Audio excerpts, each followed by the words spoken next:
Hello, all. If you are looking to start strength training and you don't know where to start or what to do, welcome. I'm going to go over three main things that you need to be thinking about whenever you're doing and beginning strength training because it'll help you, one, not get injured, and two, actually see benefits and results from it because that's what you want. You want to see results of why you're actually started. You want to get stronger. You want to see changes in your body happen. Well, that first thing, it's going to happen because you choose a program that doesn't require too much of you in the beginning. Because if you get too sore too soon, with maybe even the first workout, then you may not be willing or really able to do the second workout or the third or the fourth. And this comes into play because your body's just not used to it. During the first couple weeks that you start anything new, then like if you start a job, if you have a baby, if you, man, so many things. The first weeks are so much learning that happens there. But it also is a body adjustment. So for a job, if you started that and you have to do a whole lot more, then your body has to adjust and you may be sore. If you have to sit a lot more, your body's going to adjust and it's going to be a lot more sore. Like there's going to be some patterns, some different changes that happen to your body based on the new addition that you're doing. And so giving yourself a really slow, easy start is key for this. And that means that either starting a program that goes slow, that's made for beginners or made in different levels, that not everybody gets chunked into the same actual workout. That's going to be something that you need to pick out. And then also something that has variable weights that you can choose a lighter weight or you can even just do no weight with it and you'll still see some benefits from doing it. Body weight exercises have load. If I reach my arm out and do something, it has the load of my arm. And so it may differ in load based on how your body is actually put together, how much weight you have in your arm versus not. The second point in all of this kind of leads in from the first. And so if you're not able to do the second workout, the third workout because you're just too sore and then you do the fourth workout, skipping around, it leaves you with no consistency. Research over years and years and years, like 20, 30, 40 years, the biggest thing that has impacted what exercises you do, what load you do, what rep count you do, whether you do 5 reps or whether you do 15 reps, the biggest factor in whether you see results, especially in the beginning, is consistency.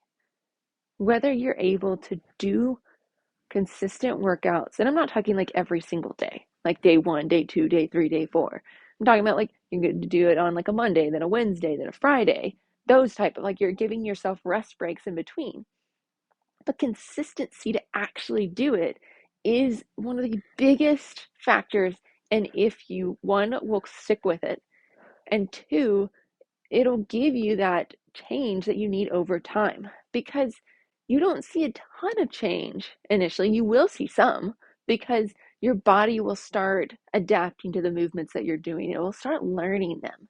Bodies are smart. They're so cool. And you'll start seeing all these different changes happening. Well, we still need time for strength to actually happen. You may gain weights that you can lift. You may start lifting heavier before you actually gain strength, quote unquote, for your muscles to actually get bigger, hypertrophy in that. That takes like 12 to 16 weeks. It's like 3 to 4 months.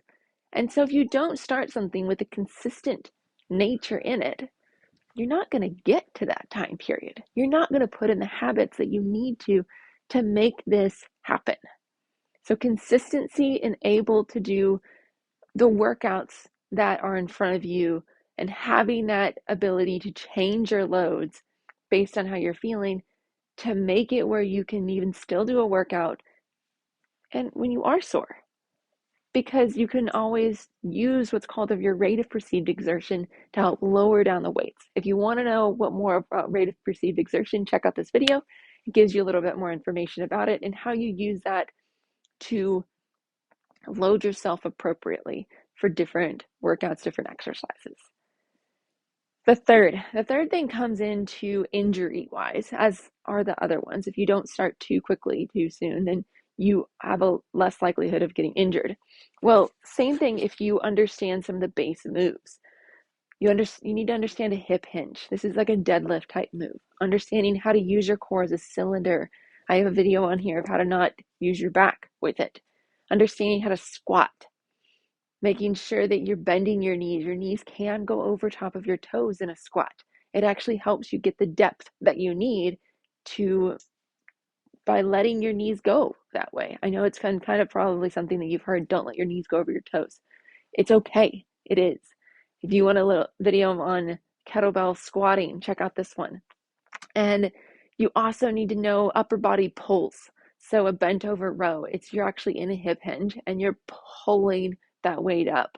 I do a little video on a bent over rope here, but it's like an upper body pull is what you need to understand in that. We need to understand upper body pushes. These are more like planks. These keep your shoulders down away from your ears, making sure you're using your shoulder blade muscles that you have in there and you're pushing the ground away using not only just your pecs, but also like your serratus anterior muscles. These guys are so important for your health of your neck and also your shoulders, making sure your rotator cuff is staying nice and healthy in that.